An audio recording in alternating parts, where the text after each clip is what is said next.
Hello guys, আমি নিবেদিতা। আজকে তোমাদের সাথে আমি আমার হেলদি ব্রেকফাস্ট রেসিপি শেয়ার করব। তো চলো ভিডিওটা স্টার্ট করি। এখানে সারা রাত ধরে আমি বিভিন্ন রকমের বাদাম ভিজিয়ে রেখেছি। এবার বাদামগুলোকে ছাড়িয়ে নিলাম। তোমরা দেখতে পাচ্ছ আমি অনেক রকমের ফল কেটে নিয়েছি। এবার ওটস নেব।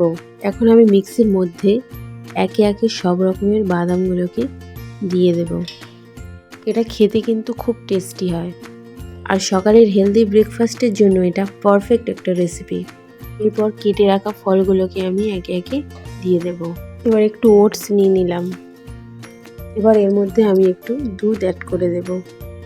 এটা বানাতেও কিন্তু খুব একটা সময় লাগে না, তাই যারা কলেজে অফিসে যায় হাতে সময় থাকে না তাদের জন্য বানানোটা খুব ইজি। তোমরা দেখতেই পাচ্ছ এবার আমি ঢাকনা লাগিয়ে স্মুদিটা বানিয়ে নেব। ভিডিওটা কেমন লাগলো অবশ্যই কমেন্ট করে জানাবে। কিন্তু আমার ওটস ব্যানানা স্মুদি কিন্তু রেডি হয়ে গেছে। যদি আমার ভিডিওগুলো তোমাদের ভালো লেগে থাকে তো প্লিজ লাইক, শেয়ার, সাবস্ক্রাইব করে দিও।